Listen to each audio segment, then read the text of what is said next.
Hey, everybody. Welcome to a quick market update. Yesterday, we had a pretty significant bond sell-off, and I mentioned there was a few things on my radar, and I wanted to go over those with you right now. So let's start off with what happened yesterday and how that's setting up for today and what heavy closes can mean to the broader averages, but what we'll be on the lookout for this morning. All right, so first of all, you can see that bonds sold off here. This is the long bond. This is the 20-year ZB futures. A lot of traders view this through the TLT. All my cards on the table. I do have a long weekly position from actually this area here with a farther dated out leap or an expectation of 6 months to 12 months on the recovery to the upside on the weekly chart of bonds. But yesterday, there was a really disappointing bond auction. And what that meant was, what does that mean in terms of concern? What does that mean in terms of fear going forward? We saw this happen shortly after 1 o'clock Eastern yesterday. So yesterday, kind of set the scene. Google was up, big AI discussion. Apple went down on a similar narrative, an AI discussion with Johnny Ive, his company getting bought out for what, $6 billion. And he and Altman are now working together. And that certainly set back some expectations about Apple's AI. So a lot of AI narrative, mostly positive. NASDAQ was getting carried higher by the overall movement in Google. All right. So then now we get this bond news. All right. So I'm not going to start to speculate about what this weakness in bonds mean. It simply is that as yields go higher, think of it this way, whether it's aristocrat stocks, whether it's dividend stocks, or whether it's bond yields, anytime there's a competition for alpha, if traders think I'm just going to sit tight, we know there's a lot of uncertainty out there.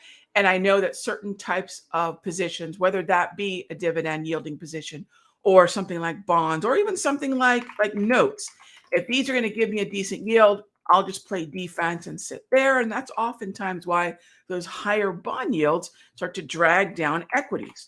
All right, drag down through where? Here's what I'm looking for this morning. And here's my watch list. In fact, I sent this exact watch list on Tuesday. I'm going to tell you right now exactly what that was.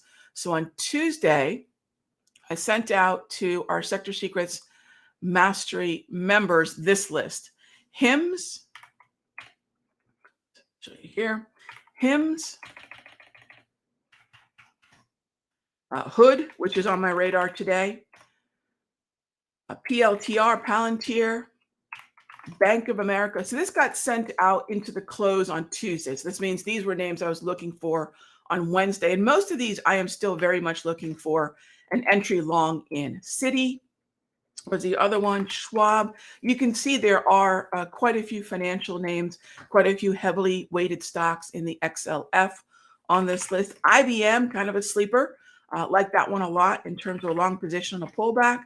Cisco, Tesla via TSLL as well, for those of you that want to go that route, and Disney. So this has been, again, a stock that's been struggling within the XLC, but has recently turned into an uptrend. So that was the list. Pretty short list. What was it? 8, 1, 2, 3, 4, 5, 6, 7, 8, 9, 10 symbols, 10 specific symbols. As I start off today, I'm going to be looking particularly at Hood, BAC, and PLTR. Now, Hood, BAC, and PLTR were all in that daily price movement range zone as yesterday closed, but we had a pretty heavy close. So what we decided to do is just stick with some of the defensive names that are on our watch list, positions like Philip Morris, which continue to be a terrific performer. Philip Morris was a position that we built from down in here, right? So now we're really looking at a second target and the resistance that'll be very likely kicking in around the 175, 175.20 area. So would I look for another opportunity in Philip Morris? Absolutely. But it would have to be something almost akin to what I did already. So I need a pretty significant downside move. The other one was XLU. XLU is going to open up a little heavy this morning, but well within allowable parameters. So I just took more of a defensive tack as equities sold off. So the idea here is we're starting off with a pretty reasonably positioned defensive type move, type book of trades. I'm looking for moves to the upside. And when those happen, I'm going to be looking for that entries in that list. That's not a finite list, but it's a really good list of 10 stocks. Yesterday, BAC and PLTR touched the very aggressive edge of the zone. And BAC is still there. That's something we can look at. We still have a nice volume ledge sitting around 43.20. So I'll be looking at that this morning. And PLTR. Now remember, anytime you've got weakness in the NASDAQ, you're going to see some of the stocks in that group that are heavily weighted also under pressure. I'm never going to presume that a stock is going to outperform the sector. I'd rather the sector be outperforming and then look at an outperforming stock, or the index be outperforming and look for an outperforming stock. And so those two are definitely on the radar. The concern is always whenever we have a close. Let me show you what yesterday's close looked like. Whenever we have a close that looks like this, it's pretty heavy. You can see we're still in that range, right? I would hardly call this a lot of positivity, but at least it's not making new lows. And that's always a concern with a heavy close. Folks go home, they hit the sell button, and we get a little bit of weakness on the open. I'm not gonna presume that's not the case, because we're looking at pre-market right now, right? I don't have my clock up here, but we're looking at pre-market right now, which means, here we go, which means that ultimately, when the bell rings, the first 30 minutes, the clearing range, I'll watch, and I might be willing to put some swings on a little bit earlier than I normally would. I like to let the initial balance complete. That lets me day trade for the first hour of the day, and then I can switch on over to swing trading after the initial balance, which typically gives me much better fills rather than chasing things right at the bell. And think about another thing.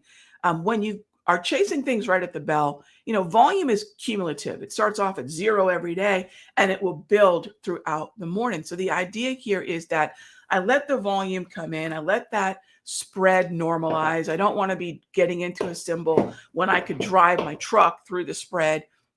And ultimately what I want to do is focus on just that first at least 5 or 10 minutes of letting things settle down after the bell. And then today I might be looking a little bit more aggressively to the upside a little earlier if we can see a little bit of weakness on the open, which is something I want to take advantage of in those stocks that I mentioned. So what happened yesterday? Bond auction was disappointing. That yield goes up. That yield becomes a tempting place to be in times of uncertainty. Think about the uncertainty here, whether that be political, geopolitical. And it makes sense why there are a lot of traders and investors asking, hey, where can I just kind of park some money for now until we have better clarity?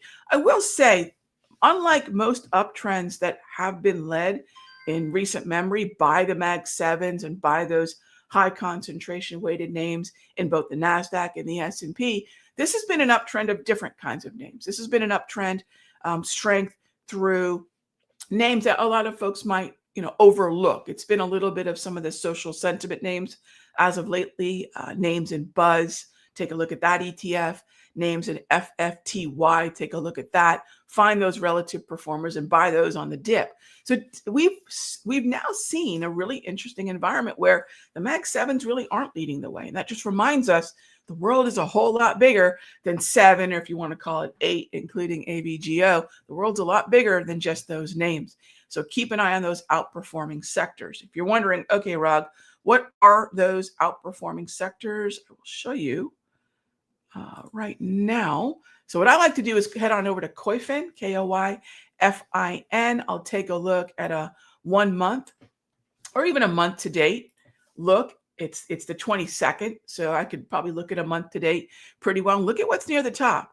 Semiconductors, heads up for NVIDIA earnings. Taiwan Semi continues to be a good outperformer. Qualcomm was something we were interested in late yesterday. So really, it's about what am I looking at? Watch list building is 80% of the job for traders and investors. If you're a longer term position portfolio trader, you're looking at relative performance, perhaps on a weekly chart, or you're looking for support levels as oftentimes this rotation we see is almost as if you're imagining a Ferris wheel. And I don't want to buy necessarily things at the top of the Ferris wheel. I want to buy things that have cycled down, which are on their way back up. So take a look at what's leading month to date, starting with semiconductors, airlines, technology, oil and gas explorers. Keep an eye on natural gas and crude, industrials, consumer discretionary, communications. That's where that Disney symbol is coming from. So that's where I'm really aligning a lot of my expectation for follow through, 3/4 the way through May. All right, so that's really the focus as I'm kicking off here this morning. And ultimately, the best thing I can do right now is probably play a little defense until we get a little bit of this tax bill noise. It is noise news. Maybe I'll start with N. Get this a little bit out of the way, but find those outperformers. So right now, and as always, we want to be uptrend finding traders. Find those symbols like the ones that I mentioned that are relative outperformers. When there is some fear, take advantage of those pullbacks. Heavy closes can lead sometimes to a little bit of early morning selling, and that should be a really good opportunity going forward. And for those of you that are wondering, yes, after nearly 5 years, I have retired Charts and Coffee. But what I would recommend is if you're on the Simpler Trading YouTube channel, I'll definitely be posting there often. If you're on my Raghee Horner YouTube channel, click this subscribe button and turn on notifications. So when I do updates like this from time to time, after we have a significant move like we did yesterday's sell-off that leads to, more importantly, opportunities, I'll come on live and show you what my watch list is and what positions I've got right now. So on the Raghee Horner YouTube channel, just go ahead and click subscribe and notification. And then shout out to the folks at X.